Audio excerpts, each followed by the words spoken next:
Live with CDP Sports Talk, a weekly sports and entertainment podcast sponsored by Barry Cullen Chevrolet. Live on YouTube, Facebook, Twitter, Twitch, and LinkedIn. And on audio via Apple Podcast, Google Podcast, Spotify, Anchor FM, iHeartRadio, Amazon Music, Radio Public, and TuneIn. Now, here's your host, Chris Palme.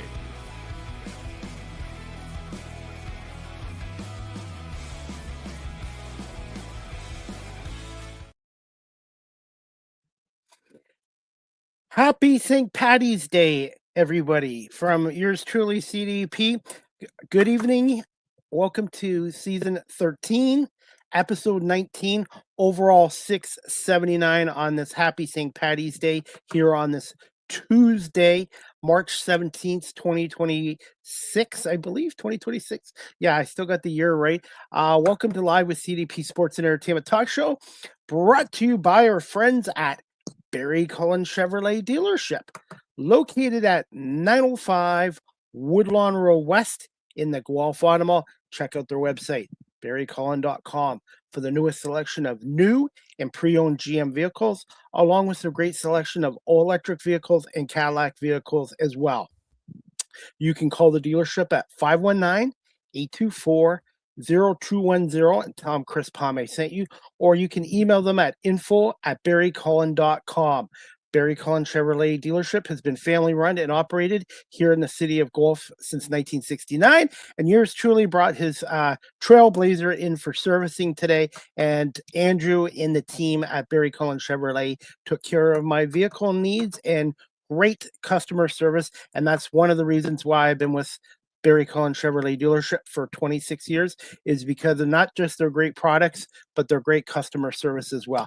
Barry Cullen Chevrolet has been a part of this show as an advertiser and sponsor for the last 3.5 years. I hope everyone's doing well on this St. Paddy's Day here in Ontario. A week ago, it was 70 plus degrees here, and a week later, it's now minus 15. So winter is not quite done yet here in southern Ontario, and hopefully no more snow and cold weather, but who knows? March is kind of like a tease month here as well.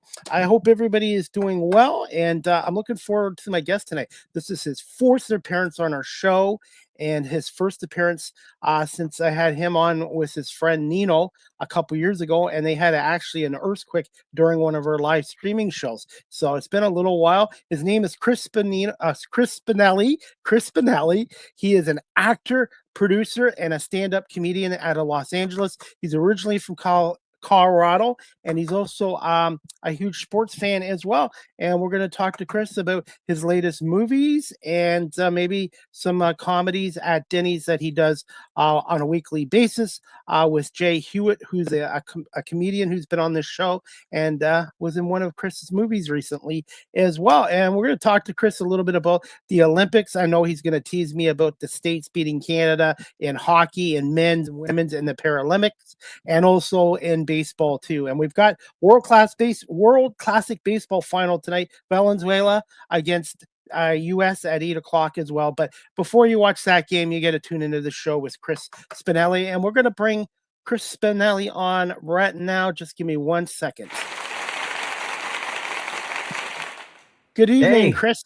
Happy St. Paddy's Day. Happy St. Paddy's Day. I got some green on. I've got green on. I wore it. Yes, I wore green yesterday, but I have to go to McDonald's tonight and get one of their Shamrock shakes. That's right. One of their Shamrock shakes. The green shakes. Yes. I was watching local news here in Los Angeles this morning, and there are already people at pubs drinking the green beer. So the Irish pubs. So, we're in full force here. St. Paddy's Day. Happy St. Patrick's Day. This day. Do you know the first parade took place in North America?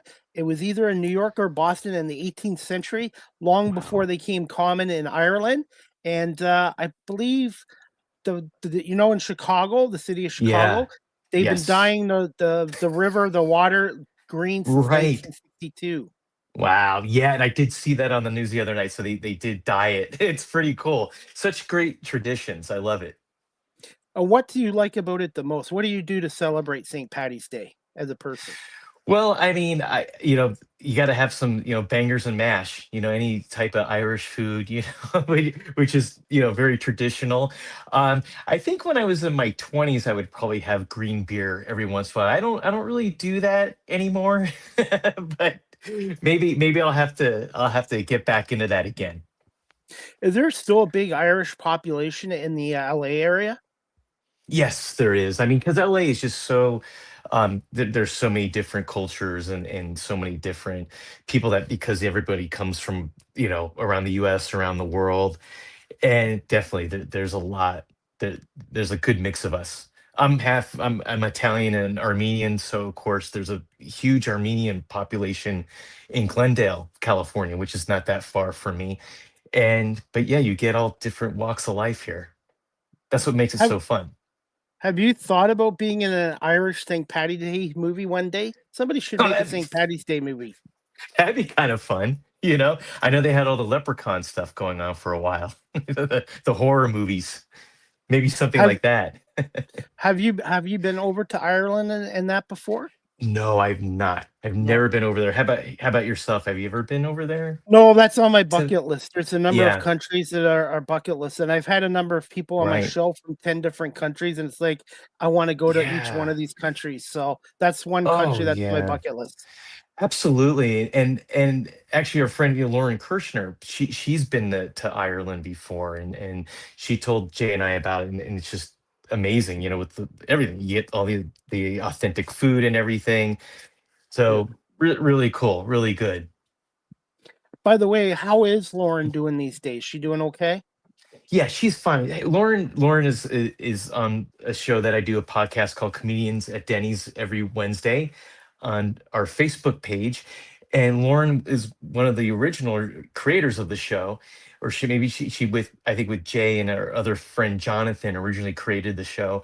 And but she's just going through some life stuff right now. Her health is fine. She's fine and healthy. She's just going through some things I can't really share about.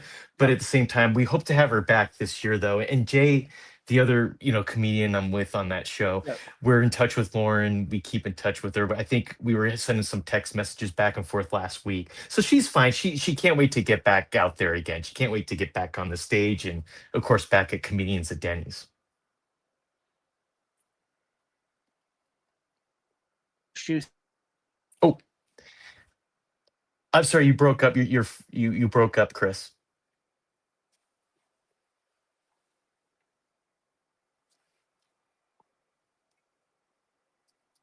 of former guests that are on my show. Yeah. Technology, Chris.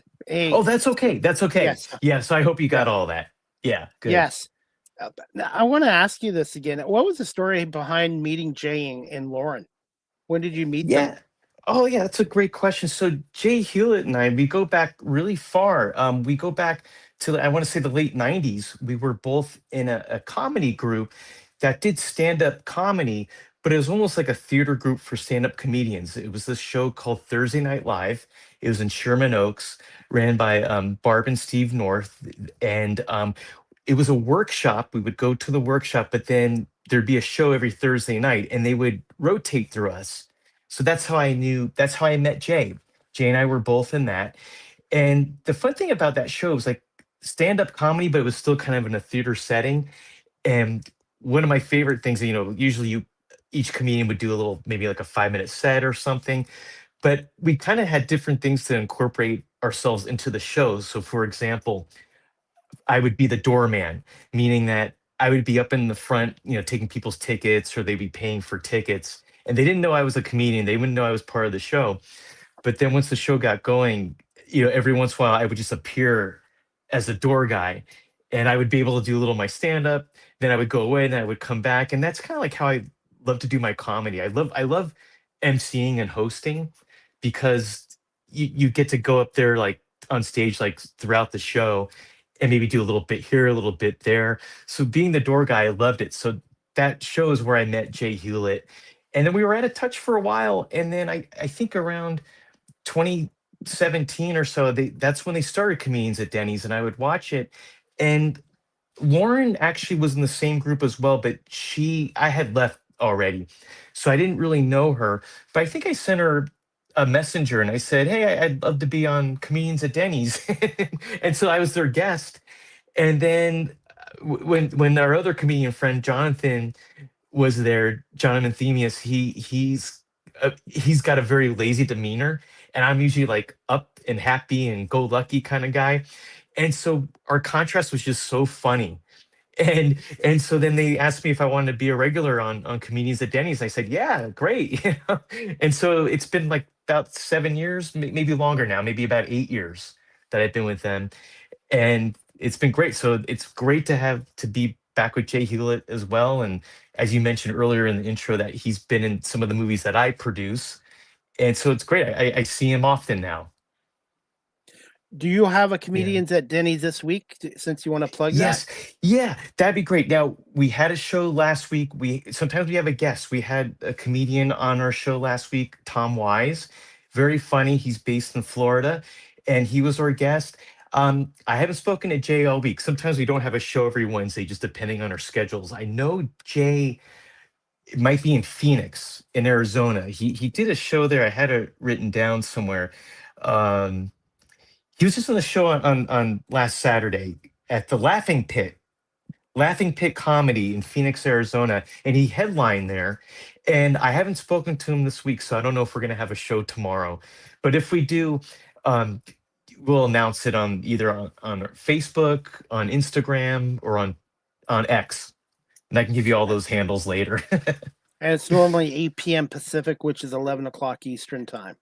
Yes, correct, exactly. So it's fun. It's I don't do as much stand up as I'd like to be doing. I love I because I've been doing so much movie stuff lately, like producing and everything and acting.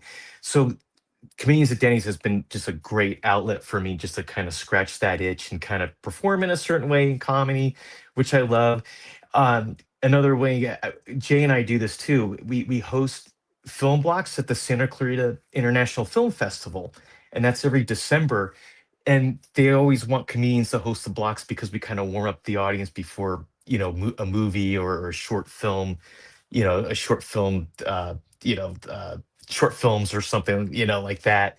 And it's just fun because I'm able to do, some stand-up stuff there that I like to do, and it's just fun getting up in front of people and doing it. I still love it, and I hope to get to some clubs maybe sometime this year. If I have the time, I like to perform at Flappers Comedy Club in Burbank.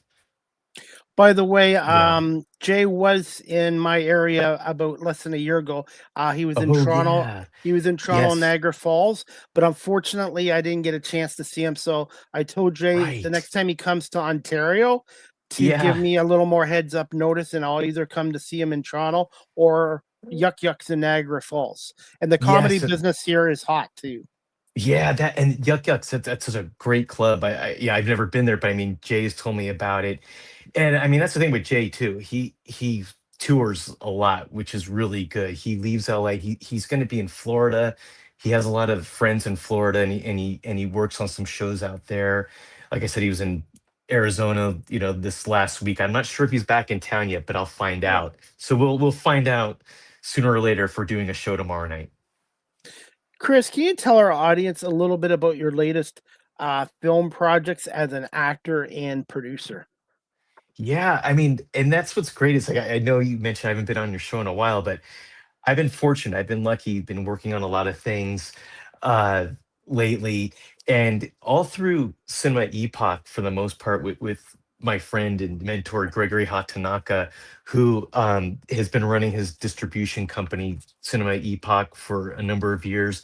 And then there's the production company under the same umbrella called Cineridge Entertainment. And we've been working together close for about 6 years now, maybe even going on seven, believe it or not. And Wow. it was just a really, really good.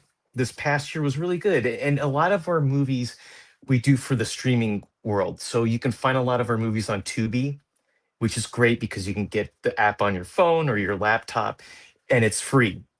And then, but we have stuff on Amazon Prime. Fossum is another platform that we have our movies on, but Tubi is the a really good way to go. And also, we do have a YouTube channel, Cinema Epoch YouTube channel. So it's cinema like how you spell cinema, Yeah. then Epoch, Epoch, and I think we have about 50,000 subscribers to our That's a YouTube channel lot. now. That's a lot. Yeah, It's which is it's a good. So it's lot. growing. Yeah. And so the good thing with Cinema Epoch, if we come out with a new movie, we'll definitely roll out the trailer on our YouTube channel. And then most of our movies are on YouTube even before they get to Tubi or Amazon Prime.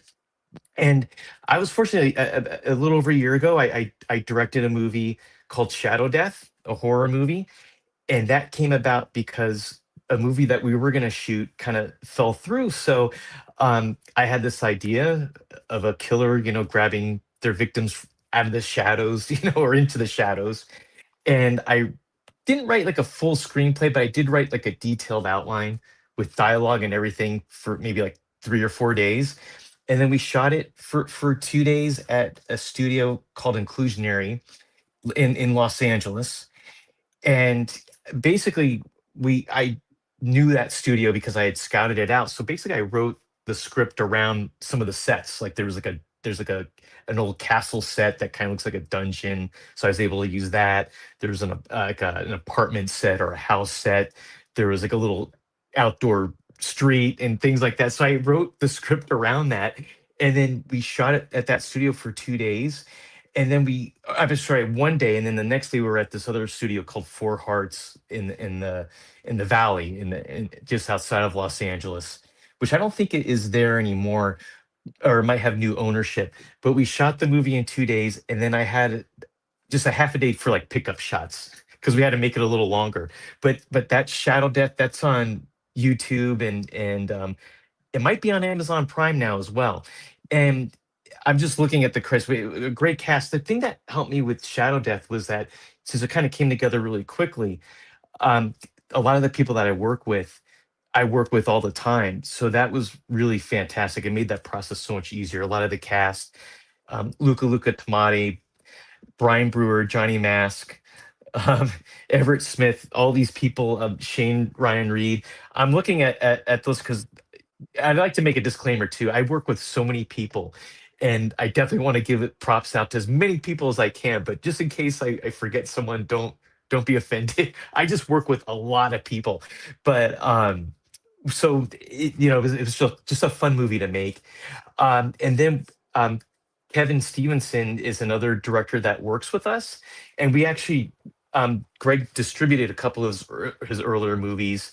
Um, Let me look him up, like Baby Girl, which is really a good movie. We distributed that. A Girl Upstairs, and Kevin approached us to do this movie called Lady in the Urn, and I helped. We were interested in it. I helped produce it. I had a good supporting acting role in it. I played the character Thomas, and that's called Lady in the Urn, which is on Tubi now as well. And we had that it won the best the audience choice award at the Culver City Film Festival, which was last September here in LA. So that was fun to have kind of a premiere for that movie at the film festival. And then we rolled it out to our platform. So Lady in the Urn, that was a lot of fun. Um, then Gregory Hatanaka directed a movie called Sudden Light, which I was fortunate. Of course, all these movies I helped produce, but I also was the lead in that. I play the character Martin, but that has a great cast of just a bunch of people we always work with. I mentioned Brian Brewer already, Lisa London, who's been in the industry for a very long time. She's always fun to work with. I'm just looking through the whole list here. Um, you know, Ulissa Stefano, who's usually sometimes he works camera for us. Johnny Mass again. That's the movie Jay Hewlett was in. So Jay Hewlett has a good little role in Sudden Light, and just a lot of fun. So um, it definitely keeps me busy in a good way. But I'm just thankful that I'm able to work as much as I can. I do, and there are just so many. The list goes on and on. We're just always in production. We're in between productions, like shooting things right now, just taking a little breather, I guess. But then we are always in the works that maybe we'll be shooting something a little later this year. By the way, we have one of your Yeah. friends watching us on Instagram. Oh. Needle's watching us. So hi, Needle. How are you? Oh And yeah. has he gotten back into the producing, directing movies, films? Yeah, I was going to talk about Nino now. Yeah, Nino's funny because we did so many movies together in about like a 4-year period. Everything from American Western to DeMarco Crew, American Mobster, Retribution, all these things. And now he he used to joke with me that he's retired. He retired and everything. But then last fall he approached me, his friend Edwin Crowder, who's an artist and likes to create. Um, Edwin had an idea to do a sitcom called Libations, and they asked me if I wanted to direct it. And sure enough, last November we shot it over the course of a couple days, and it was a lot of fun because sitcoms are kind of a dying thing. There are still some sitcoms on TV. I know Tim Allen has one. There's Georgie and Mandy's First Marriage, which is a very popular sitcom on CBS. And I've actually done background work on that sitcom, so that was fun because it's a traditional sitcom where they have rehearsals and then the day of the shoot they'll call in and there'll be a studio audience. So just like back in the day, like how Family Ties was done or Cheers, all that stuff. So Edwin had this idea to do a sitcom called Libations, and we kind of my comedic chops were I loved it because I was able to add some more jokes into it, and I was actually trained with sitcom writing in terms of that type of joke writing and that type of pacing to deliver jokes. And usually, sitcom, you watch a sitcom and it's boom, boom, boom. It's like joke after joke. Like if you watch Everybody Loves Raymond, you have the laugh track and it's going like every 3 seconds, it seems like. So we were able to shoot that, and it was once again a really good cast. Linda S. Wong helped us with that. She helped with some production stuff. And a lot of the same people that I work with, but a lot of new people as well. And I just had a good time directing a sitcom because I loved the pacing of it and I was dialed in. We shot it in 2 days and we just had it premiere. We shot it on location at this bar called The Garage in Culver City. And we have some good contacts there that got us on there. And we had the premiere actually on Nino's birthday last month. So we were able to see it to the cast and crew. And then Edwin, will see what Edwin does. He might try to sell it or he might try to get it on, you know, YouTube or something. But once that happens, we'll let you guys know. And if it gets sold or whatever, maybe there'll be more episodes of it. So it's called Libations, kind of like a Cheers, but only for 2026. We're kind of missing that in TV, to be honest. I Yes, don't watch much yes, TV. The only TV I yeah, watch nowadays is professional sports. I just yeah, don't find there's TV shows anymore that it's like, oh my God, it's must see Monday night, must see Friday night. I just find yeah. it's just losing creativity. And I find I'm watching more live stream stuff or Right, stuff from the right, past on YouTube. I really right. think I really miss the days of good sitcoms. Yeah, you're right. When we were growing up, I mean, you had the network television, you had CBS, NBC, ABC, then Fox came along, and just millions and millions of people would watch these shows, and that's what we were brought up on. And that's the thing with us in streaming, like especially after the pandemic. I mean, now you have people not really going out to the movies anymore, and you get these Netflix shows that are really, really good. I mean, Al Pacino was in the show called Hunters, which was fantastic. It's almost like this quality of movies, and these big movie stars are now doing these Netflix shows. We have Adam Sandler has a contract with Netflix. So I mean, which is great because people now stream and you can kind of, if you are into a show, you can watch it when you want to. You can either watch 4 episodes in a row or watch an episode a night. So I think there's some good positivity there. And then in our industry, with these platforms just coming up all over the place, then we're able to distribute our work onto them and try to get the word out there so they're seen. So it's a completely different landscape. I kind of miss those days too, but I guess things change, right? By the way, Nino has a question he wanted me Oh, to does ask he? you. He goes, Okay. "Hi, Chris. Can What you is it, Nina? ask Chris? Hi, Chris. Can you ask Chris if he's directed Nino in anything in any movies or not so far?" If I directed it. Well, Libations. Nino was the lead in Libations. Um, he played Vince. He was Vince in that, and so the thing with Nino, what was great is that he's a very good actor. So he was like a natural. So he hit that sitcom pacing and everything. And so I mean, yeah. So yes, I have directed Nino before, and we are in the works that there could be more stuff. I won't talk about it right now, but we might do some other things together because I joke with Nino all the time. He's gonna come out of retirement for good. He says he's retired, but I think he's gonna It's like we professional keep pulling athletes. him back in. Yeah, Yeah. professional athletes. Yeah, I'm retired. Okay, I'll come back. Yeah, You come back. exactly. It's like Tom Brady. He's the Aaron Rodgers right now. Yeah, he's the Tom Yeah. Brady right now. By by the way, I wanted to say this to Yes. you too as well, Chris, Yes. and Nino's watching. TVs and movies for many years were an escape from reality, and I think we need to get Yes. back to that because there's so much. Yeah. Without getting into politics, there's so much doom and gloom out there. It would be nice to have TV sitcoms and Right. good movies out there again that can I entertain know. people for a half an hour or an hour and a half. And I know that's what you and Nino and Yep. Gregory are trying to do. Yeah. You're so correct. You're 100% right. And when I was younger, that's why I got into stand-up comedy and stuff because I love to entertain people, and that was my mentality. It was like, hey, I'm going to go stand up in front of these people, for 5 minutes and do some jokes.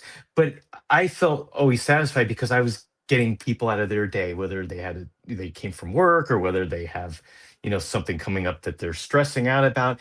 And it all flows together, and then of course into the movies. So the movies that we release out there, it's all for fun and entertainment. And that's why I love working with Gregory too. We've done all these different genres: horror, action, few westerns now, um, everything, romance, everything. So that's what I love about entertainment. And I always tell this to people too. It's not just movies and stand-up comedy. Entertainment, you were mentioning about music, about like going to see a good band like Foreigner or whatever. I mean, from back in the day, we had a conversation. Chris and I had a conversation about Foreigner and Journey before we got on the air. But whatever it is, I think artwork, when you look at paintings, it's a form of entertainment or the arts where you can kind of get away from your own reality and get invested and invest yourself into analyzing something. And that's what the entertainment industry is. It's what we love. um it's what I love to do. I mean, I'm thankful that I can still do it at this time. And entertainment goes into sports as well. I mean, we're big sports fans. Obviously, you, Chris, you're up Yep. on it more than me probably. But sports is a great way to escape too. I mean, watching Yep. football or baseball. Baseball's coming. Well, you got the Yep. World Baseball Classic Big right now, classic like you're night. Yeah. mentioning. Yes. Yeah. So, I mean, I love coming home and putting a hockey game on, and even if it's just in the background while I'm cooking or something. I mean, that's what it's all about. I mean, so I'm happy to be a part of that. Happy to be a part of Storytelling. that machine. Sports is like Mhm. storytelling as well. Oh yeah, it can be dramatic, it could be exciting. It's all everything. You're right. It is storytelling. Sometimes there's through lines, or you get two good rivals together. Yeah, absolutely. Chris, how Absolutely. Chris, how important is networking and connecting in the film industry and also Yeah. on-air chemistry with certain people? And by the way, Linda S. Wong, who you mentioned a little bit about, she was on Yes. my show. She was on my show about Oh 2 years yeah. ago. She came Yeah. on and talked to me for about 2 hours. That's my longest podcast in 7 years is with Linda. 2 hours, Lin- over 2 hours. Linda, oh, it's a good record to have. Well, oh, okay. Well, so with that in mind, I'll try not to break that record. Let's keep it. Let's have Linda keep that. I'll, I'll joke about that. Linda and I haven't worked with. I think she was on location doing a movie. I think production early this year in January. I think she was out of town, so I haven't seen her this year. But I did. I worked with her often last year, and she did was she did um I think she was on Lady in the Urn, the horror movie with Kevin Stevenson. She set decorated on that, and did other production things on that. So she's always a great help. She's a great actress too.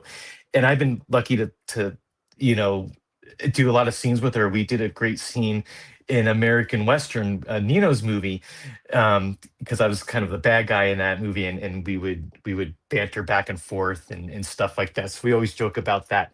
But Linda's awesome. She's awesome. She's awesome to work with, and I hope to see her soon to keep going. And um, yeah. So oh yeah. So to go back to what you're saying, networking is so important. I mean, ever since even when I was starting out in the industry, it was before the internet, it was before everything. In fact, my first headshots were black and white. That's how far back I go. Wow. But you would Wow. still, yeah, you would still network even then, whether it was like workshops, like casting director workshops, or what have you. Film festivals, I even to this day, I think are great places to network, because for you young actors out there, if you want to meet directors and other writers or whatever, go to a film festival, because usually, these guys, they're easier to approach because they're usually in a good mood because their movie's in a festival. So I've always said that. So film festivals are great to network in, just sometimes there's other markets like the AFM, the American Film Market, which has a lot of production companies. But even maybe about 15, 20 years ago, that was a great place to network, especially when DVDs were very a lucrative industry for Not them. anymore. But now exactly, now flash forward here. Yes, networking is still important, even back when I started. But yeah, it's different now. You can do things online, to get podcasts. Of course, when you have your Instagram, what I love about all that is you're like your own publicist. So I mean, now when I went to the Golden State Film Festival 2 weeks ago, because Kevin Stevenson had a couple movies in there, that um, a movie called Short Fuse and Dissolution. And Dissolution, we just picked up. We're going to distribute that, or I think we're just rolling that out. And both those movies are at that film festival. And when I'm there networking with people, because you still network no matter what, you don't give people business cards anymore. You just get their Instagram handle.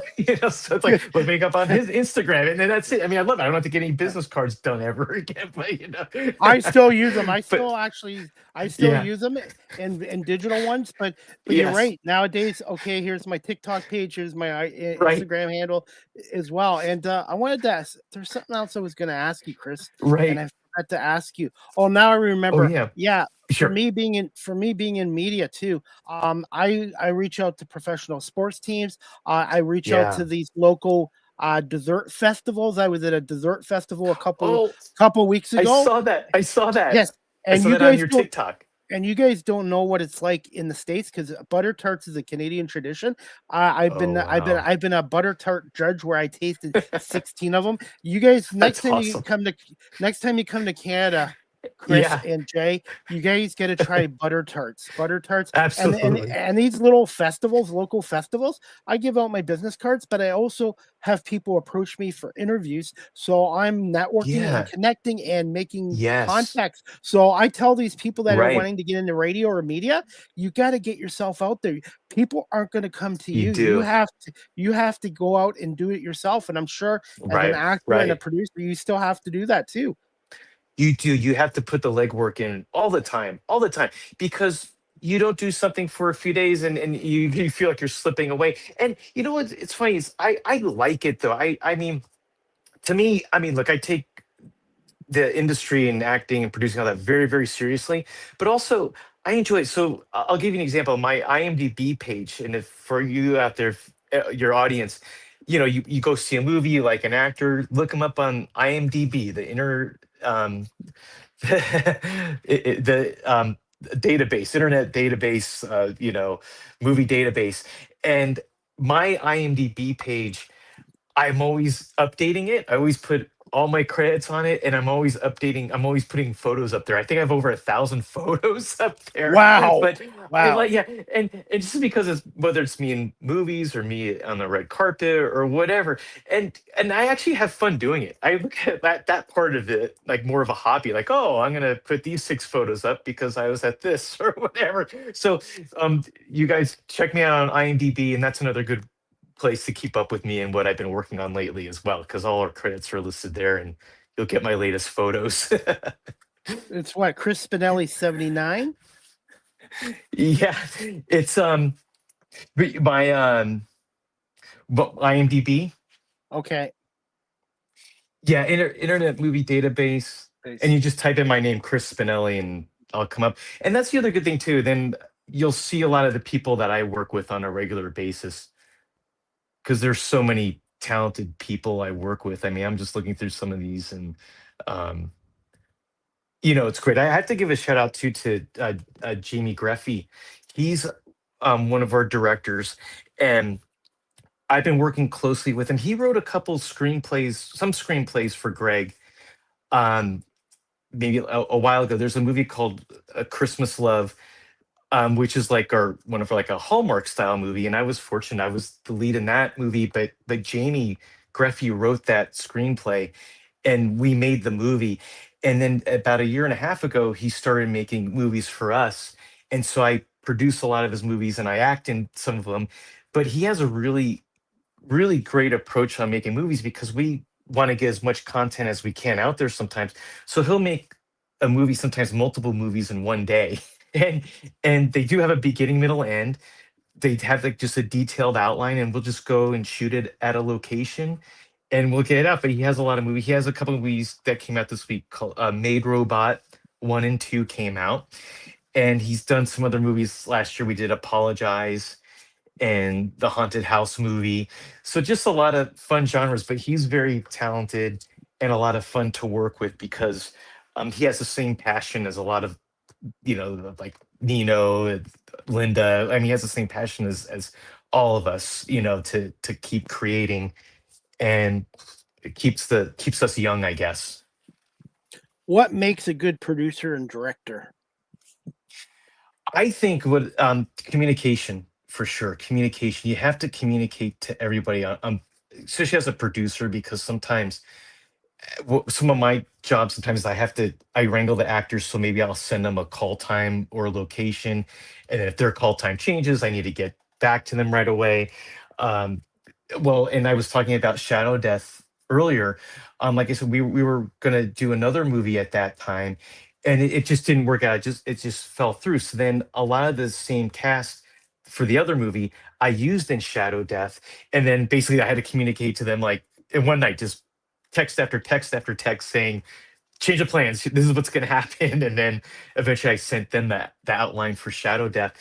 And as a director, I do like directing a lot. I did direct some short films when I was at school, and I directed a couple things here and there. Then not for a long time. So Shadow Death, I directed that, and then I directed Libations with Nino, and I do like it a lot because I communicate well with the actors since I'm an actor.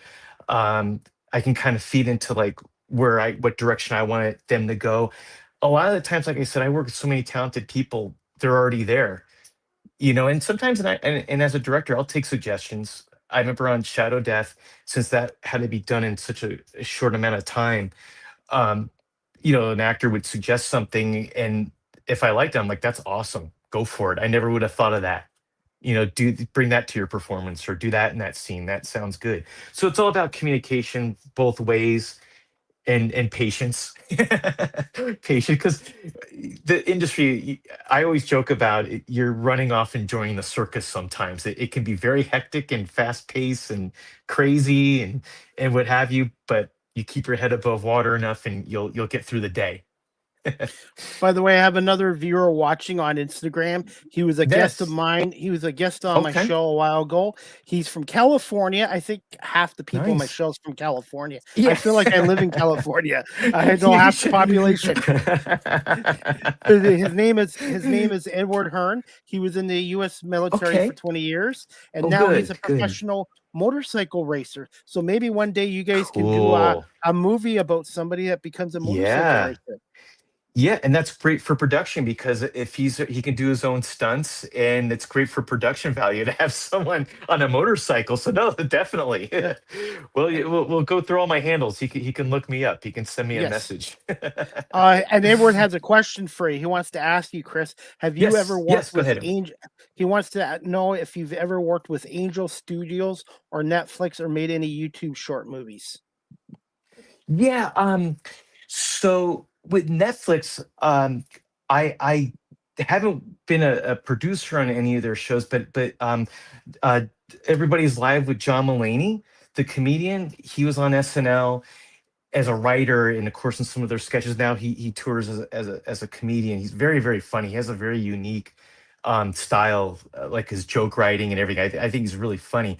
He had that show, Everybody's Live with John Mulaney. It had one season. I hope they make another season, but I was able to work on that a year ago, and I just got casted to be in one of the sketches. They were doing this height thing, a joke on guys' heights, and I don't know if this is true. I think I'm 5'7" in real life. I'm not sure. But for some reason they had the joke was that they had all of us on stage and then the shortest to the tallest. So then I ended up being 5'3", but so I had a white shirt on and in black it said 5'3", and then it went all the way up to like a guy that was like 6'3" or something.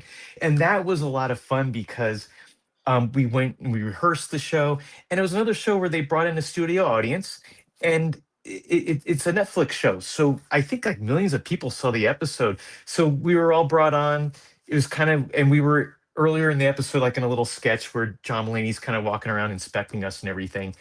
And that was a blast. And I used to work on Jimmy Kimmel Live going back like maybe like at least 20 years ago, I'd say, maybe not quite 20 years ago, but I would be a stand-in, and a stand-in is where you have an actor that's not acting, but they'll stand in and either they're setting up the lights or maybe you'll read lines, with not the main actors, but so they can get the cameras all set up.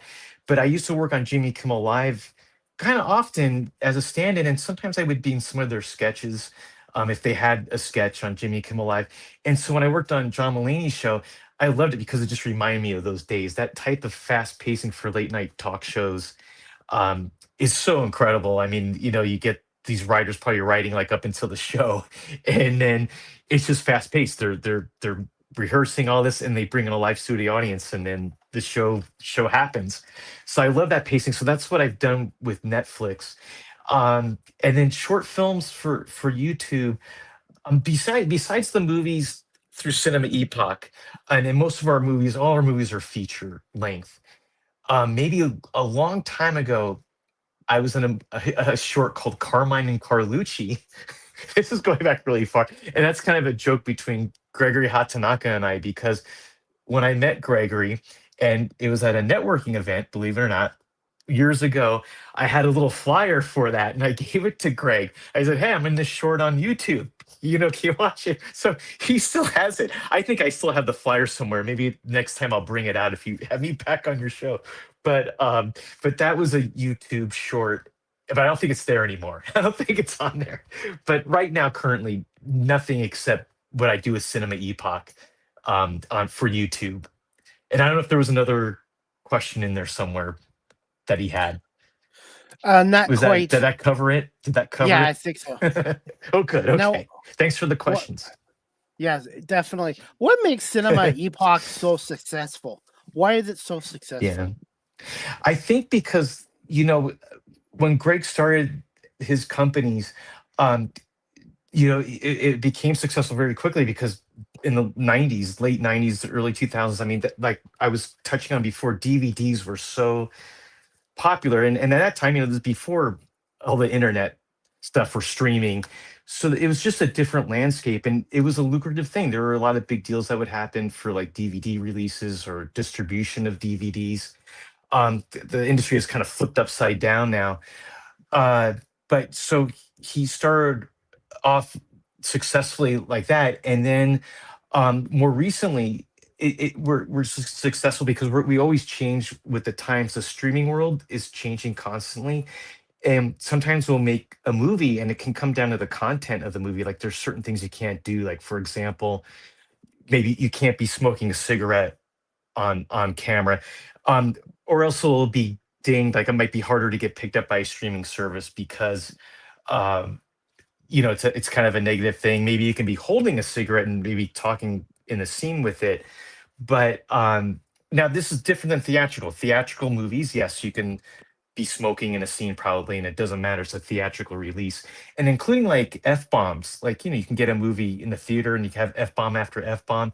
In some streaming cases, you can maybe have like one or two f bombs in a movie, and that's okay. But you don't want to overdo it. So there's Overdo a it. lot of there's a lot of like things, and but what I'm trying to get to is that then that's even changing within itself. It changes within itself, so then there might be some rule, a new thing comes up, and I think that's what makes cinema epoch successful too, is because we keep rolling with the times. If a certain genre of a movie is doing very well, we'll make that type of movie. So that's what you got to just keep up with with all the changing trends and everything, and just using the technology now. Even since I've been working with Greg, all these streaming platforms have come up. Now, AI, of course, is in the past 2 years, AI is huge and AI has been evolving, but you can use the AI in good ways. So some of our movie posters that we have are AI generated.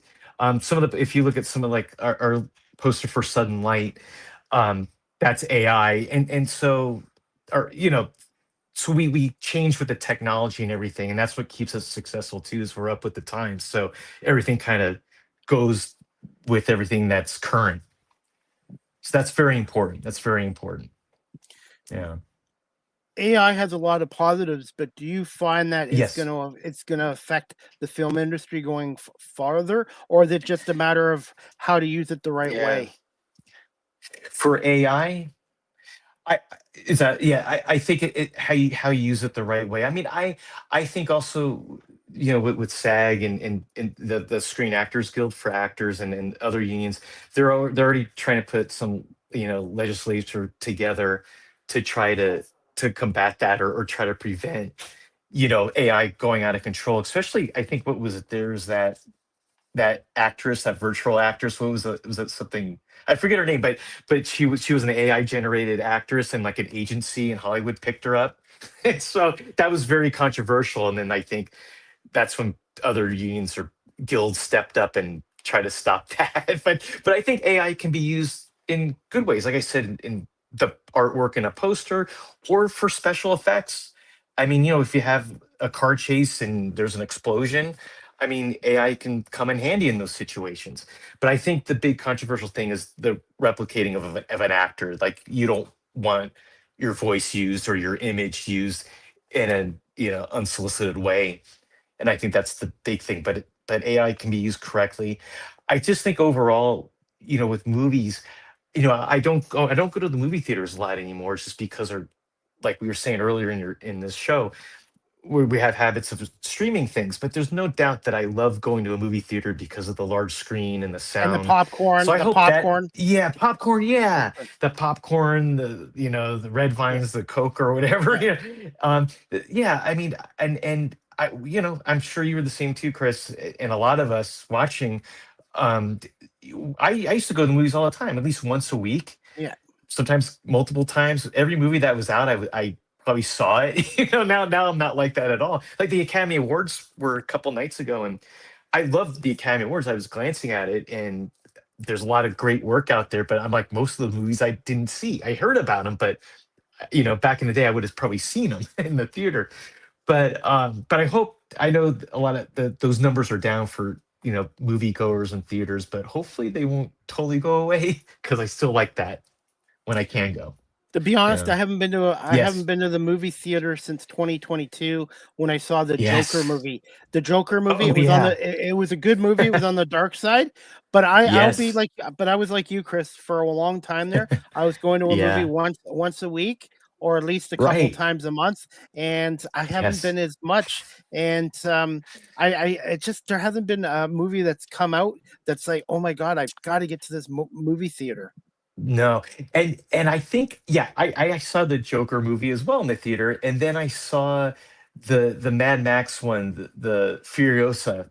Maybe that was 2 years ago. I saw that in the theater. So there's some movies I want to go. The new Star Wars movie, the Mandalorian movie. I'm a Star Wars nerd, so I'll probably go to the theater for that as well. So it'll probably be the first movie I see. Now, of course, I do see a lot of movies when I go to film festivals. I see a lot of, like, when Lady in the Urn was at the Clover Sea Film Festival. we had a screening for that. So that at least I guess I can say that counts. That's going to a theater for sure. And being at the Golden State Film Festival a couple weeks ago, I was able to sit in on some movies. So I guess that's where I can still have that outlet.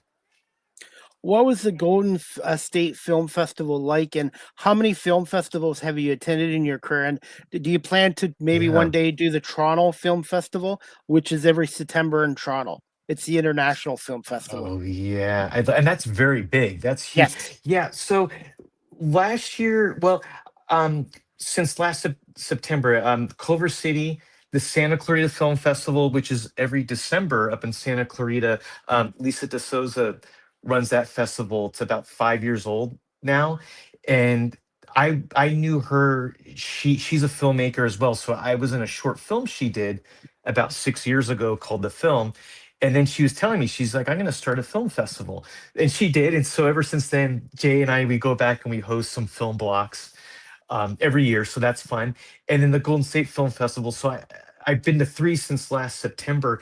I don't know what else I'm going to go to this year, but in LA, there's so many festivals. And over my entire career, I've been I've been in the Malibu Film Festival, the Newport Beach Film Festival, some of these several times. So I would say over the years, maybe there was just a point, maybe like about like a few year period where I wasn't going to any festivals, probably because I wasn't involved with any of the movies or something. And I've been to a lot over the years, but even more now since I'm more on the production side, especially. And I'm in more movies too. But film festivals are great just to go to because of the talent and so I have been to film festivals before when I haven't been in anything, just because you get a good short film block or something and you just get to see other people's work. Now, I also Dawn Church, you know Dawn, right? Yes, she's been on my show. Yeah, Yes. yeah, with Linda, right. So Dawn, she's an actress and producer out here as well, and a good friend. We've been in some movies together. She was in some of our movies, and she got me involved with the 48-hour film festival, and she introduced me to this director, Aaron Resnick, who directs those. So that was, I think, last summer and last fall, and there's a lot of 48-hour film festivals, I think, around the United States. I think there's one back east. There's one in the Midwest, and what you do is you go on a Friday night, and they'll give you a theme, like is it horror, is it comedy, and then they might give you something else that you need. You need like a certain prop in the movie, so they give all these filmmakers this information on Friday. The filmmakers will go after that and write a script. Usually it's a short film, so maybe it's like 8 to 10 pages long, the script. And then on that Saturday, you shoot the movie. So when I helped out with that, I was just on production. I either did like grip work or I was just helping out. And it was a lot of fun. So you shoot a movie in a day. Then the next day, the director and other producers or whatever might edit the movie. And then they send it in, and then they have a film festival and they show the movies. And then some of them get like to the next level where there's like an awards round and stuff. So that was a lot of fun. The 48-hour film festival, that was a good time. And I was able to meet Aaron and some of the people that he works with, some of his other film buddies. And like you said, it's all about networking. So I know, because of Don, I know a whole other group now. Yeah. Is it okay if I play a little clip of Sudden Light off of YouTube? Of course. Yeah. Oh, I'd love that. Yeah, sure. Let's check it that's out. courtesy of Cinema Epoch. Epoch. Yep. Cinema Epoch. Yep. Thanks, Chris. Okay. Yeah. Awesome. No problem. We'll just play a little clip here. It's Oh. about 55 seconds, so we'll just play a little clip. Now, hopefully the music, I don't Sounds know if good. the music's copyrighted, but we'll play it. 1 second. Just let me know if you can hear it okay. Okay. Yeah.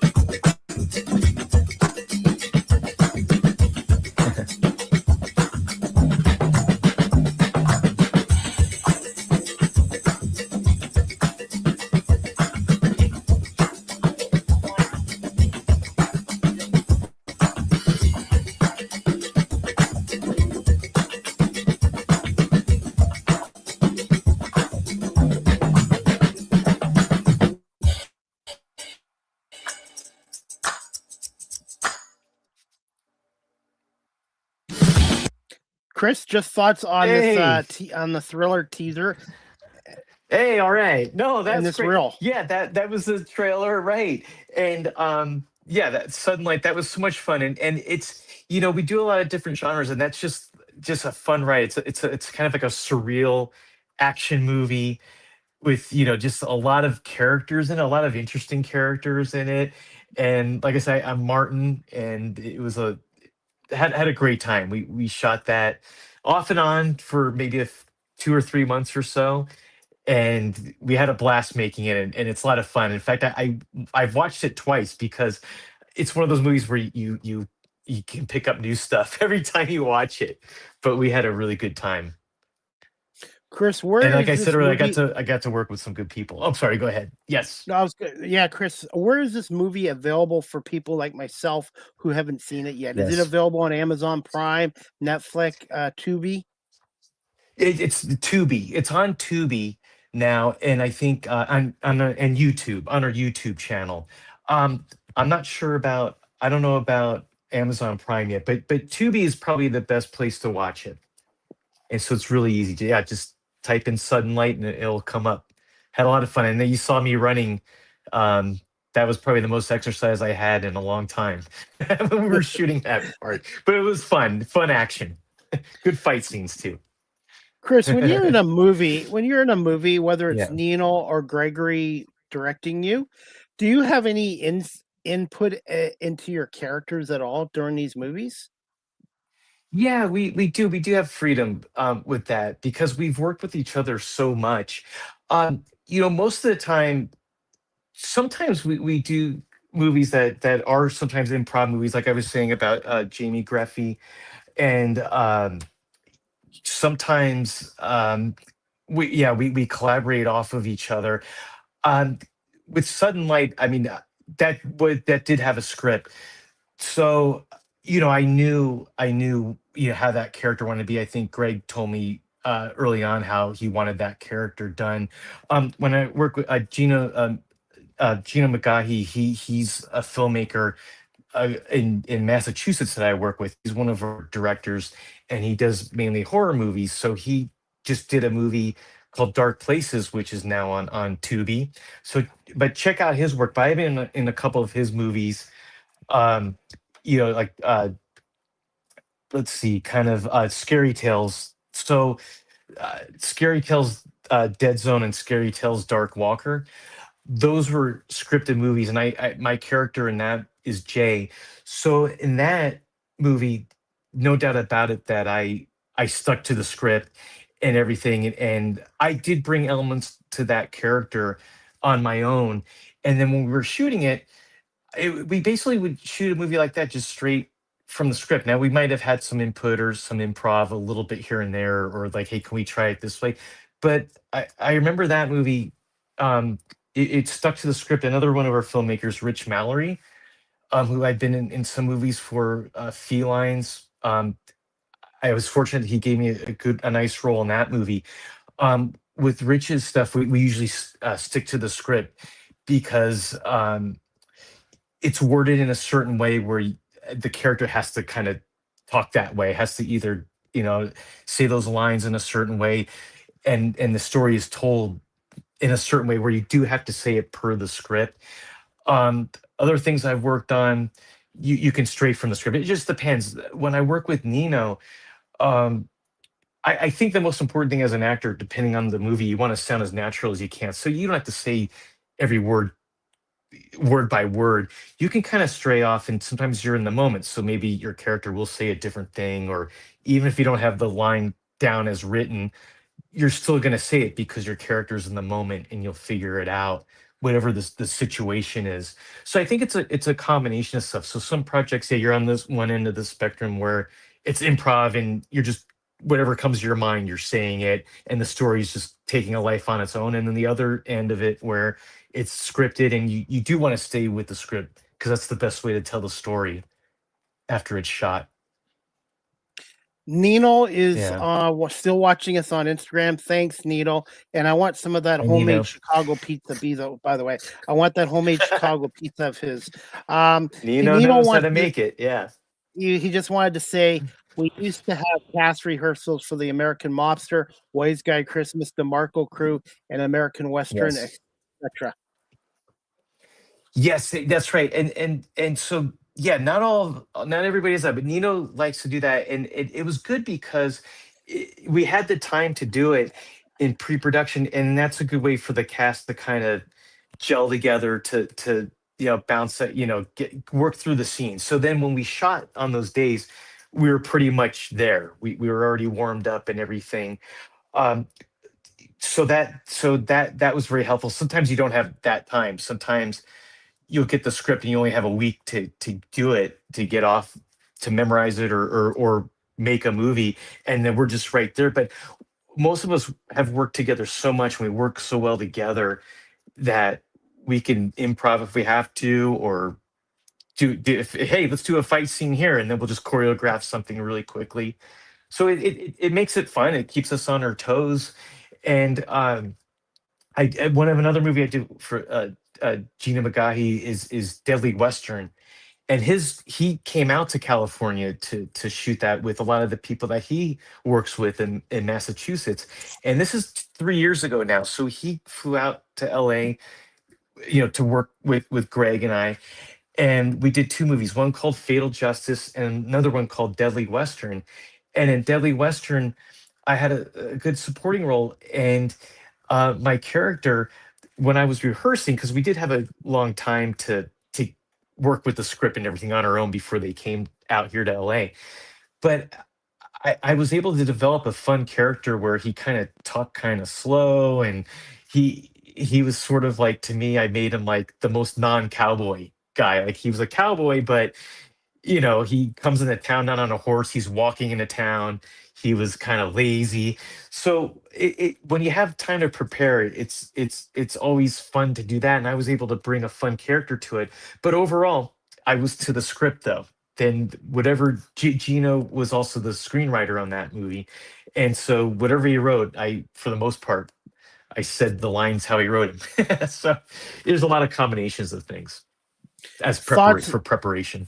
Mhm. thoughts on Jay Hewlett in this movie as Grimes, and I wanted to ask you this: with Jay Gross. being in this movie, how much did Yes. being a stand-up comedian kind of helped you with being an actor as well? Oh, it does. I mean, especially, when you do the comedy and things like that. But the good thing is Jay is talented. That his Grimes role is pretty serious. So it's good. It's great as a comedian to do roles like that, because you get to stretch in different directions, and show how far you can reach. And Jay's been in several of our movies, and he's had some really good serious roles. I mean, Jay is fantastic, great as acting in that, and of course he kills it whenever he does stand up. He's so funny and so well, he's so sharp. But I think just as an entertainer, yeah, you want to be well rounded, and that's the thing that I love. I mean, even as an actor, I love doing whatever. It's an action movie, I'll commit to it. If it's a comedy, I'll commit to it. If it's a western, I'll do it. I mean, I'll do anything. So I enjoy it, that part. But Jay definitely adjusted well to be Grimes. Have you thought about getting involved in a movie that involved sports? Oh yeah, that'd be fun. Yeah, of course I would do that in a second. Be a basketball coach or something. Maybe a retired NFL player. That'd be fun. Have I ever done a sports movie? I don't think. I think like I did a short film years ago. I was a part of that. I was a basketball player. so, so maybe I've done some. If I dig deep, I'm sure I can find something. What is next on your acting bucket list, and how much would you say you've Mm. evolved and improved over the years as an actor and a producer and a director? I mean, hey, it comes with age. I think the more experience you get, it's not fun getting older, but the only good thing is you get more experience. So I think you always want to have room to learn. You're always learning. You always want to motivate yourself to do better in certain things, and whether it's directing, anything, production, because you always I think you always find some pitfalls, but it's also how you deal with them. You just a lot of times I can say I've been there, done that. I'll get through it. I'll deal with it. So I think I've just gotten better over the years just because of the amount of experience I've had. And I've been fortunate because these past 6 or 7 years, I've had many acting jobs and acting roles that has maybe even more, relaxed. And it helps me when I audition now. I still put the time and the work in to prepare, but it's not like when I was first starting out and going, oh my gosh, I got to get this, or oh man, I'm nervous. I just have a good time because, like I said earlier on the show, I'm just happy to be in it still, honestly. And so that's what it is. In terms of like a bucket list thing, I mean, obviously, I would love to, bucket list wise, I'd love to be on a regular on a show, on a Netflix show. Sure, I'd love to be a character that a cop or someone that's on a show for like 5 or 6 years. That's a bucket list thing. So that there you go. Chris, are you working on any more latest projects that you might want to drop us a little hint or two about? Well, like we're kind of in between things right now, so that but we do have some ideas, some of movies that we kind of want to go with. So with Cinema Epoch, um, you never know what's going to come up since we have, Gregory likes to direct. We have all these other directors that I mentioned, like Jamie and Gino and everybody. Uh, so you never know. It's also that type of industry where you don't know what's around the corner. So like maybe a week from now we can be in pre-production on something. So it all depends. And then of course outside of Gregory, I'm always looking for work. I still get auditions from my manager. I still, am always trying to. I try to work with other, production companies on their movies, their independent movies, which I've been able to branch out in. So there's always something. But as of this week, I'm not working on anything. But just another hint: if Nino's still watching, he's always ready to come out of retirement at any given You will. notice. Chris, I don't think you've asked this for me before, and I should have. Doing these independent movies, do you have a say in the Yes. wardrobe, like the clothing for your character, or do you have to go by what the producer director says? Yeah, usually we use our own wardrobe for the most part. Some of the movies, like if there are special wardrobe, we'll order it on Amazon or something to plug Amazon. We'll order it off of Amazon. Like if we need an astronaut suit or something like that. Sometimes when we got a lot of our Western stuff, when we did American Western, that's when we bought a lot of that Western wardrobe, and then the other Westerns like Deadly Western and some other Westerns we've made, we've used the same wardrobe. So I mean, for the most part, the suit I have on in Sudden Light, that light blue suit, that was bought for the movie, from Amazon. So that wasn't for my own wardrobe. I kept the suit, but so sometimes we do have to specially order wardrobe, but most of the time it's our own clothing. Like in Shadow Death, I'm wearing a hoodie and jeans, and I've probably worn that in like 6 different movies. By the way, Nino has to leave. He just wants to say, I have to Oh, take off. Great show, guys. Just wanted to say I've oh, acted thanks, in more Nino. scenes with Chris. I'm sorry. Go ahead. Oh, And then he says, Go Bears. oh, go Bears. Okay, I heard most of that, but I I'm don't know glad if I that lost Nino and you there, I Chris. yeah, I'm here. Uh oh.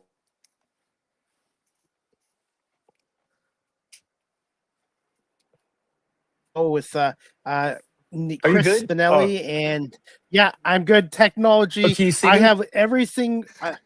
Yeah, I can see you. I have all the Okay, equipment good, set good, up, good. but you know what? Technology doesn't always go smoothly. So you just have to No, get it through doesn't. it. The glitches. I'm so bad at technology. Just like our pre-show, I had to jump back on a couple times. Yeah. So I do apologize for I'm that, but I bad. want to say thank you to It's Nino for okay. watching and Edward as well. And Yeah, Chris, hopefully maybe yeah. I can get yourself and some of your cast members on a show in the Absolutely, future. yeah, yeah. We can talk about it. I would love to bring some other people on. So like I said, I work with so many great, talented people, and I People. work with the same people over and over again. And we'd love to, yeah, next time I'd love to come on the show and with any of them. Yeah, anytime. I'd like to have Jay back on. Thank you. It's been 5 years since I've had Yeah, Jay. 5 years since I've had Jay and Lauren on my love it. show. Yes, yes, oh yeah, they'd love to come back on, especially when Lauren's Yeah. good and ready. Maybe we'll have a Yes. comedians at Denny's. Oh, You always hear the oh, and negative. then Yeah. Go ahead. yeah, oh, go ahead. What was that, Chris? No, you're good. Go ahead. Like I speak to high school students once a month about careers and share my story, and you always Great. hear the negative things about social media, and there is a lot of bad things on social media, the internet. But if you use it the Yeah, right way, it can help you build a career, and that's what it's it helped can. me doing what I'm doing, and also doing independent films. This is a huge way to promote independent It films, is. which are now as a growing industry. Yes, yeah. Oh, yeah, thanks. Yeah, you can, and like I said, for the younger generation, any art is great. In fact, I mentioned about the 48-hour film festival, and there's one. It was the Inland Empire 48-hour film festival, which in LA, there's the Inland Empire that has like Riverside County and San Bernardino, all that. And when I did that one, it was connected to either a high school. I think there were high school students that were able to enter the 40-hour film festival.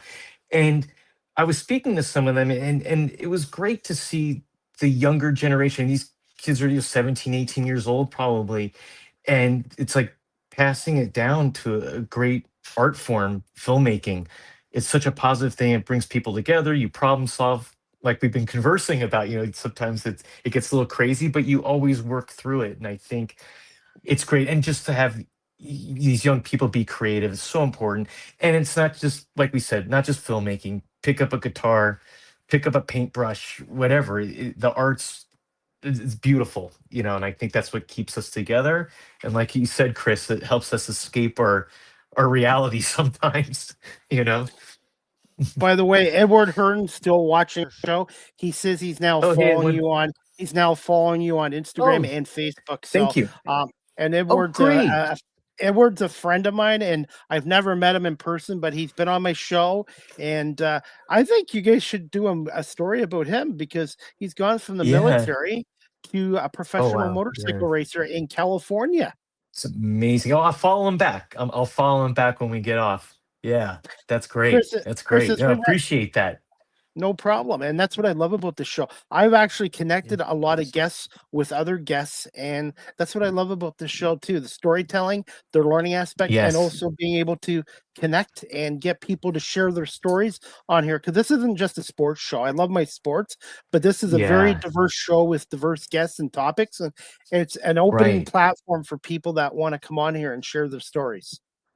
That's great, and that's so smart of you to do because yeah, it just expands you, and Yep, I know it's great. And then like you were doing the dessert stuff, and I mean it's yep, like so it becomes like a food podcast yep, too. yeah, So yeah, that's fantastic.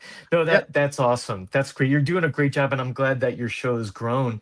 Like we said, what was the first time I was on your show? 5 years ago or 4 years ago? Was it October, 5? October, October 2021. October 2021. Wow. Well, geez. Wow. Okay. I But I so mean, even we've been since friends. then, congratulations. Thank you. We've been friends longer than most marriages last. Yeah, I think so. That's safe to Seriously, say. Exactly. We'll seriously. stamp that Yeah. one. We'll stamp that. And I miss Lauren, and I miss Lauren because I like teasing her about the Yeah. Dallas Cowboys. So the Cowboys, I know she gets, yeah, and what's funny about the Cowboys? So we can talk about sports now. I love it because when the NFL season ends, and I'm a Bronco fan for you people out there. I was raised in Denver, like what Chris was saying earlier, and when he introduced me. So it was a great season for the Broncos, and Yeah, even though there's a little disappointing with Bo Nix going out and everything, but after the AFC Championship game, it was just like, oh, I just like could let go. It was an up and down season. The Broncos had to beat the Eagles on the road. They had to come back. Then they did beat the Cowboys in Denver at one game. And I'm just like, I have to like step away from football. So every once in a while, I'll see like um, whatever the ESPN, they had their football show in the morning or whatever. And and this is like, I don't know, last month. This is in February. So NFL season, or maybe it was earlier this month. NFL season was done. It was after the Super Bowl. and they're talking about the Dallas Cowboys, and I'm thinking, I can't handle this. I need to like disconnect from football for a few months. And what's so important about the Cowboys that they have to be reporting about them right now? But America's team, they're always in there somewhere. Being an Eagles fan, the Eagles, they lost in the first round of San Francisco. It was a terrible year for the Eagles. So, but the one thing, Chris, is with me, one sport ends, another one starts up. So even though there's no football right now, I've got basketball, hockey, and also we had the Olympics. And now the World Classic baseball. Yeah, and the Olympics, I love the Winter Olympics because in Colorado, I was raised a skier, so I love why. And I didn't get to watch as much as I wanted to, but the NBC had their prime time Olympic coverage, so at least most of the nights I'd be at least trying to watch like an hour or so of it. But I love it, the snowboarding, all that stuff, and even the figure skating. I mean, it's beautiful. I mean, how those to do all that stuff on ice, flipping and stuff. I'd get paralyzed personally. I would like to see more coverage of the Paralympics. I know they did do some of it. It's just the men and women, they're great athletes as well. And I think they should get as much attention. But I think the hockey, even though Canada didn't win, I think the hockey was the biggest winner out of the Olympics. Right. Yes. Yeah. Yeah. Oh, it's great. I love the Winter Olympics. And then, where they are, you always learn about, the location they are and everything. It was beautiful. It's always fun. And LA's getting the Summer Olympics, I guess, when in a couple years, 2 years, 2028 maybe. Yeah. Hopefully things get better. Hopefully so. Hopefully, without getting into that word, the politics word, hopefully things get better. Right. Yes. Because I have a lot. Hey, I miss a lot of my. Because right now, Chris, I'm doing a lot of my media work for these U.S. teams at home, and I do miss my American friends and family, and I'm hoping one day I'll be able to come back. And if I do come back to your country in the future when things get normal, I hope, I would like to go to California because California is very diverse, and I have a lot of friends there, including yourself and Jay and a lot of people. See us. Yes, and Nino too. So and Nino and everybody, Don, Linda. We'd love to have you out here. Yeah, a lot of good people over there, and like I said, I'm hoping one day I can get out there as well. And as we wrap up the show, Chris, are you going to be able to watch some of the World Championship baseball tonight, the World Classic baseball? I'm definitely going to check it out for sure because this is it tonight, right? It's for everything, right? Venezuela against the U.S. and USA, But Canada almost took you guys out last week. Almost. I know. That was a good game. And you're right. It definitely was, and I loved it. It's so cool that they're doing it, and then so many athletes, are involved, and it's great they can represent the countries and everything. And it's just exciting. I love this time of year because as sports fans, when baseball's coming up and spring training started, you just feel summer coming up. It's a good time of year. And being Canadian, the Canadian Football League, our version of the NFL, they start their training camp. The training camp starts in May, and then the season starts in June. So I have football almost 10 months of the year. That's good. But so at least you've got a little couple months off, and then you get ready for it again. Are you going to go to any of the stadiums to cover any of those games again? In Canada, yes. And the World Cup of Soccer, we're actually going to have a number of games of the World Cup Soccer in Toronto and Vancouver. Cool. So we'll see. That is a huge deal, by the way, the World Cup of Soccer. Even though I'm not a big soccer fan, it's huge. Yeah, I love it because soccer was the only team sport I played, so that's why I do like watching the World Cup because I can really understand soccer. But I think it's just great because one of those things that kind of brings the world together. So you get some really good, when you get some of those countries that are battling each other, and it's very, very good. And then of course, like you mentioned, you've got games there. There's some in LA. I think some in the Midwest in the US, maybe in Oklahoma. Am I correct on that? I don't know. Maybe But yeah, looking forward to it. So we got that. Then I think LA has the Super Bowl in a year. Yeah, actually, Super Bowl 61. Yeah. I did get a Super Bowl media pass this year out in Santa Clara. Sweet. But I had to make a decision, and unfortunately, I would have loved to gone, but just with things going on Yeah. Yeah. over in your country right now. Well, But yeah. I'm Oh, hoping in the yeah. Yeah. future, I'm hoping things Yeah. get better in the future. And to me, Right. that's to Yeah. me getting a Super Bowl media pass, that was like, Right. wow, because they don't give them out That's the like candy ultimate. still. So I'm very Yes. Well, fortunate, hopefully you'll very get lucky. another one. Yeah. Yes. And I thought maybe you didn't go to the Super Bowl because you were preparing for the show with me today, but I'm just kidding. Hey, like I said, You're like, I have I'm, a I'm gonna. I'd rather interview Chris Spinelli for an hour and a half than go to the Super Bowl. I'm just kidding. I'm but you know flattered. what? No, thank you. No, just But sometimes kidding. I know sometimes in life you have to make hard decisions. You Yeah. have to make decisions, and that's what I'm learning Right. too. Because I'm an entrepreneur, but I'm also a small business owner, and you sometimes you just got Right. to make decisions. So I'm just lucky I have Oh this no, you're right. technology. Yeah. Yeah, good. And then hopefully, there's plenty of time. Hopefully, in the future, you'll be able to get to a Yes. Super Bowl then and experience that. Because I've never been to Yes. one myself, but I mean, it just Yeah. seems. I mean, it's the show of shows. It's everything. And then maybe if the Eagles and the Broncos are in it, maybe that would be a fun time to That's a to possibility. talk That's a again. possibility. It Because is AFC and Denver's. NFC teams. I'll tell you this: New England should not even Yeah. got to the Super Bowl. New England was just a Right. Cinderella story. Yeah. This is not gonna be 20 years of Right. Brady and Belichick. The Patriots had a great Right. Cinderella story last year, but I'm telling you They this, did. They did. Denver is gonna be a contender in the Yeah. AFC for years They under are. Sean Payton. Yeah, and then and their defense played so well. I honestly think, and I want to see if you agree with me.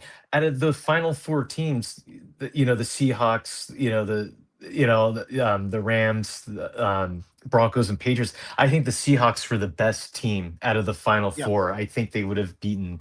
Well, it would have been the Patriots, the Broncos, but I mean, trust me, you never know until the games are played. But yeah, I think Seattle, their defense played so well, and their offense just caught good team. fire towards the Good end football there. club. Yeah, It's a good team, so they'll be scary maybe next year too. I mean, we'll yeah. find out.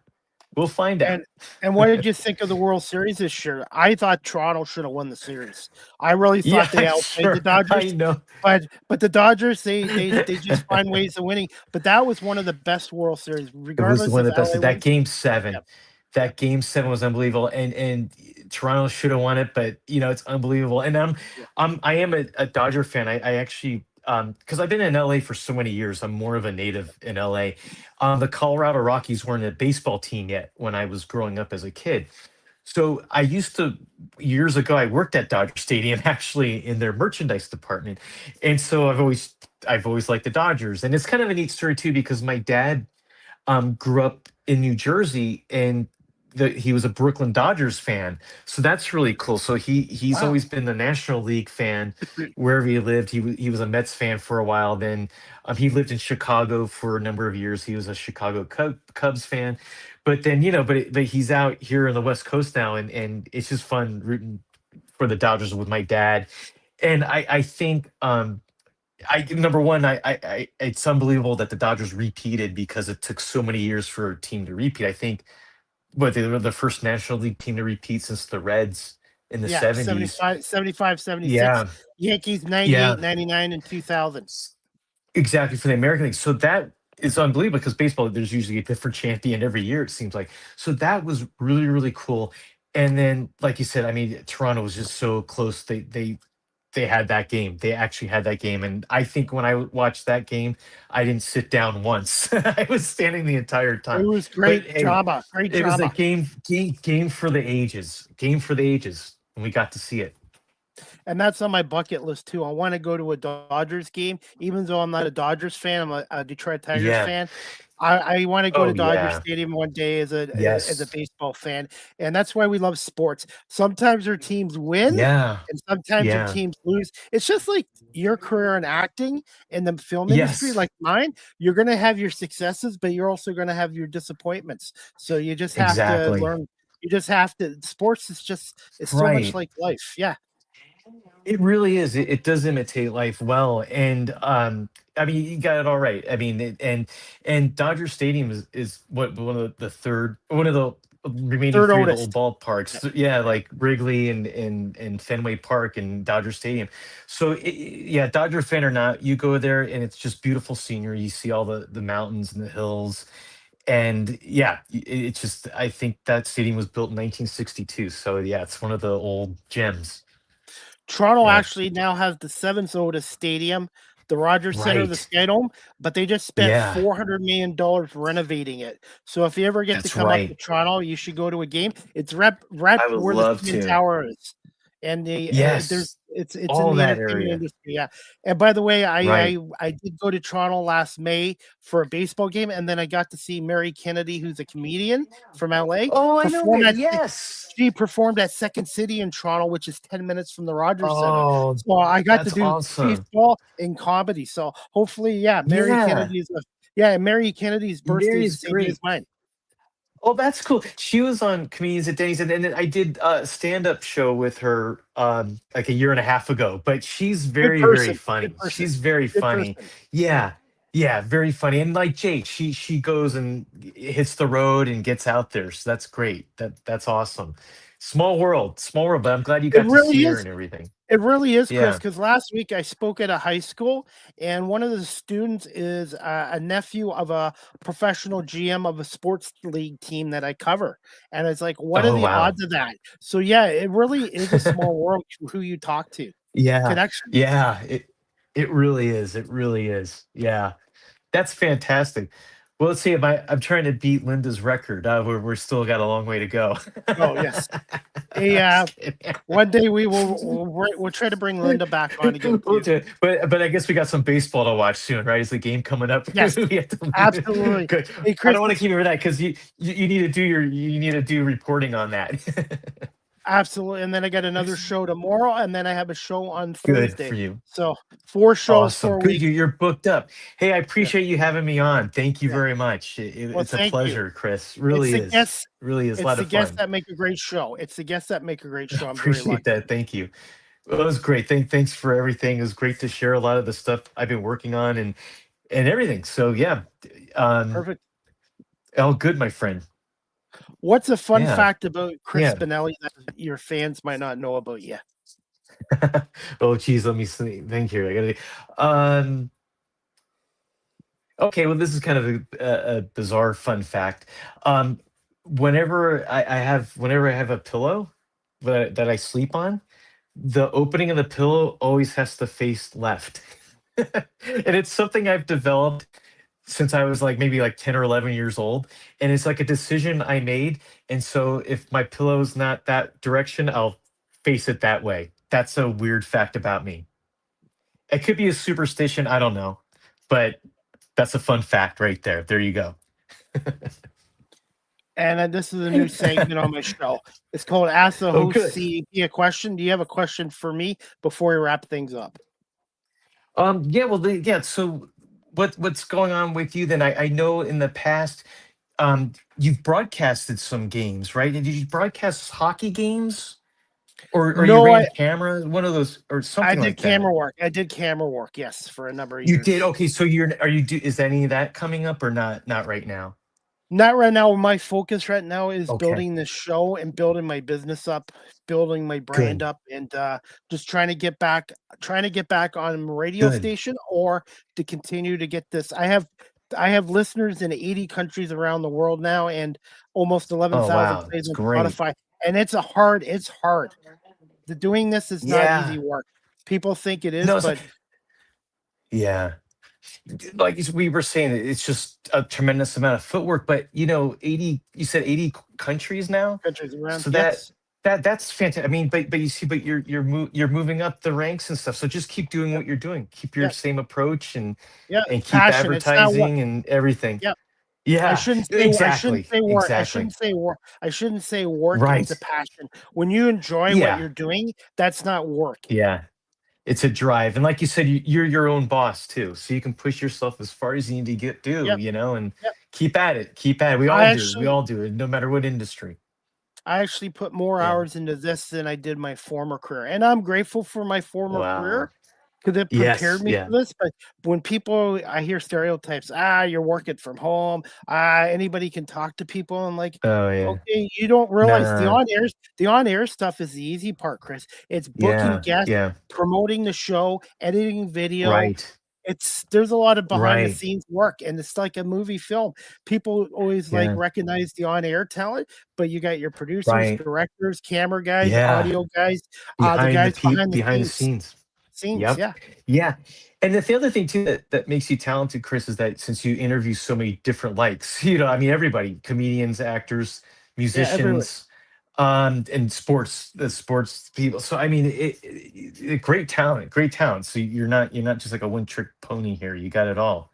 You do it Any all, career and which is any great. any and Chris, thank you so much. But any career that you're in, I'm not saying you're gonna like everything or be great at everything, but Right. it makes you more valuable, more Yes, diverse, it does. and you get more Right. opportunities. And Right. I've heard that from other people in other careers too, that they have one thing that's their main baby, but they also learn to do other things. Yes. Yeah. Right. Yep. And that's what it's all about. I mean, we're here for the ride, so we've got to make the best of it, right? Chris, where can our audience again follow you on social media? Oh And yeah. then do you have any Oh stand-up yeah. comedian shows coming up as well? Yeah, sure. No stand-up shows right now. My biggest outlet is doing comedians at Denny's, our podcast every week. I would like to get booked somewhere sooner or later. Like I mentioned earlier in the show, I like Flappers Comedy Club in Burbank. So maybe I'll reach out to them to try to get booked on one of their nights. Um, for comedians at Denny's, we have a Facebook page, Comedians at Denny's, and then I've got some stuff on X. Um, our X is a good way to follow us there. It's at Denny's Comedians. So if you want to follow us on X, usually I update there when we're going to have a show, and just kind of put out jokes, or stream out other stuff, information about other stand-up shows and so forth. For me, I have the same handle on all my social outlets here. It's Chris Spinelli with the number 2 at the end. So I'm at Chris Spinelli 2, number 2. And I think when I was doing that, it's kind of funny because my first thing was Twitter. I'm sorry, it was Twitter. And so I put Chris Spinelli in, and there was already someone that was Chris Spinelli. So I didn't think to like maybe just put like a dot or a period or whatever there. I just put a number 2. Like I'm the second Chris Spinelli. So that's on all my social media. That's my Instagram, X. I'm on Blue Sky now, and TikTok. Okay, I'll look for you Eh, on Blue Sky. I yes. know we connected on TikTok. I will Oh find you on yeah, Blue you're on Sky. there too. I'll find you too. Blue Sky I've been on since last fall, so that's another Yes. good outlet. And then for Cinema Epoch, we do have a website, cinemaepoch.com. So like cinema, then epoch, epoch.com. There you can see all our movies that we released, or that whether we've made them or just distributed them. Um, we actually are on TikTok now on Cinema Epoch is. So Cinema Epoch 523 is our TikTok handle. And we're on X at cinema underscore epoch. And then we have our YouTube channel. So you can just type in Cinema Epoch, 2 separate words, and our channel will come up. And then on Instagram, I think we are just Cinema Epoch, all one word, on Instagram. So please follow us, because in that way you can see what we're up to, see what we're being released. You'll get all the new trailers. You'll be able to find where you can see your movies. We put clips up on TikTok, and then of course if you follow me on any of the platforms I mentioned, I'm always updating when I'm working on, or I'll put new photos up. And of course, like I said earlier, IMDb, you can look us up on the Internet Movie Database and just type in Chris Spinelli, and you'll see all my acting credits and photos, my over 1,000 photos. I got That's it. 16,000 on my phone, by the way. 16,000 photos Oh, on my phone. I gotta start deleting. I gotta start deleting I some know. of it off my phone. That's So a many lot. photos. That space is gonna fill up. That's why I have That's a lot of 512 photos. gigabytes. Yeah. Yeah, I'm gonna have to get more memory on my next phone. But hey, Chris, I want to say thank you so much for doing this. Thank you for having me. I had a great time, Chris. It was a lot of fun. Good talking to you and everything. And I'm gonna watch that movie Sudden Light on Yes, YouTube. I'll watch it on please, YouTube and I'll Sudden give you Light. guys my Yeah, feedback. yeah, please do. Check out the Lady in the Urn, Dark Places. Some of the movies I said Jamie did. Like Haunted House movie, all that stuff. But like I said, take a glance at our YouTube channel and you'll see everything. But check out Sudden Light. Thanks a lot, Chris. I appreciate it. Let me know what you think. All right. Well, continued success in your acting, producing, directing career, as well as stand-up Thank comedy. you. And I will try to pop in on your next comedies with At Denny's as well. Yeah, we'll know if we're having a show tomorrow morning or not. You'll see. We'll advertise for it if we have a show tomorrow. Okay. Enjoy the rest of the night and the ball game. You do the same. They should be in the 5th inning right now. Oh wow. Oh well. Thank you for going Should be. overtime with me. Then okay, we'll get off. So we can get to the game. Thanks so much, Chris. We'll talk to you soon. Thank you, Chris. Thanks everybody. Okay, we'll Appreciate it. Thank you. Take care. Bye. You too. Talk soon. All right, everybody. That wraps up season 13, episode 19, overall 679 of Live with CDP Sports and Entertainment Talk Show. And I want to say thank you to my special guest tonight, a friend of the show's, Chris Spinelli. He's an actor, producer, director, and he's a stand-up comedian. And he's also a part of a weekly podcast show called Comedians at Denny's as well. Usually they have their shows on Wednesday nights at 8 p.m. Pacific, 11 Eastern, as they are on the West Coast, and we are 3 hours ahead of them as well.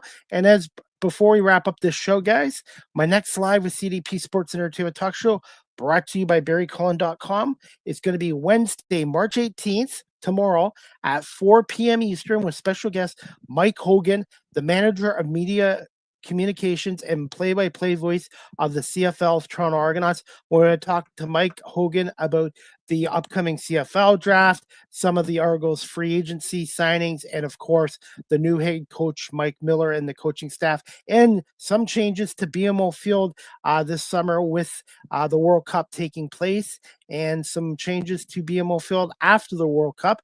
And also the Argos training camp will be back in Guelph again in May, and they will be in Guelph a little longer this year with the World Cup of Soccer taking over BMO Field this summer as well. So thank you to Chris Spinelli for coming on here too, and please make sure you check him out. Chris Spinelli's on Facebook, he's on Instagram, and he's on TikTok at Chris Spinelli 2 on TikTok, and he's also on Blue Sky Social. So if you're a fan of the Toronto Argonauts, fan of the CFL, check out Live with CDP Sports and Entertainment Talk Show Wednesday, March 18th, 4 p.m. Eastern, with Mike Hogan from the Toronto Argonauts. And as we wrap up this show, everybody, as always, right now, the Cambridge District Humane Society is having a fundraising event on Saturday, April 11th, 2026, from 7 p.m. to 11 p.m. at the Cambridge Newfoundland Club, located at 1500 Dunbar Road in Cambridge, Ontario. They're having a Prohibition Speakeasy fundraising event, 1920s theme. Tickets are only $75 per ticket. The proceeds go back into the programs at the Cambridge District Humane Society, and you can purchase your tickets online at cambridgehumanesociety.org, or you can pop by the Cambridge District Humane Society at 1650 Dunbar Road in Cambridge and ask for Zach or Kat, and you can purchase your tickets there as well, or you can call them at 519-623-7722 extension 0, and you can purchase your tickets there as well. And if you're looking to adopt a pet, all the pets that are up for adoption are on the website cambridgehumanesociety.org. Dogs like Daisy, Christopher, Bernie, and some wonderful cats down there are looking for good families and good homes. So remember, don't shop, but adopt. Don't shop, adopt. And at the Cambridge District Humane Society, they're saying is you can't buy happiness, but you can adopt it. So please check out the Cambridge District Humane Society, and hope to see you at the Prohibition Speakeasy fundraising event on Saturday, April 11th. I've already bought my ticket, so please consider buying a ticket and having a night out as well. And as we wrapped up the show, guys, the federal EV rebate is back. You can get up to $5,000 off the purchase of your new Chevrolet EV. More details are available at Barry Cullen Chevrolet dealership, located at 905 Woodlawn Road West in the Gulf Auto Mall, or go to barrycullen.com, or you can call the dealership at 519-824-0210. So again, if you're looking for an electric vehicle, Barry Cullen Chevrolet is the place to go. And again, the federal EV rebate is back. And again, you can get up to $5,000 off the purchase of your new Chevrolet EV. Just pop by and see the folks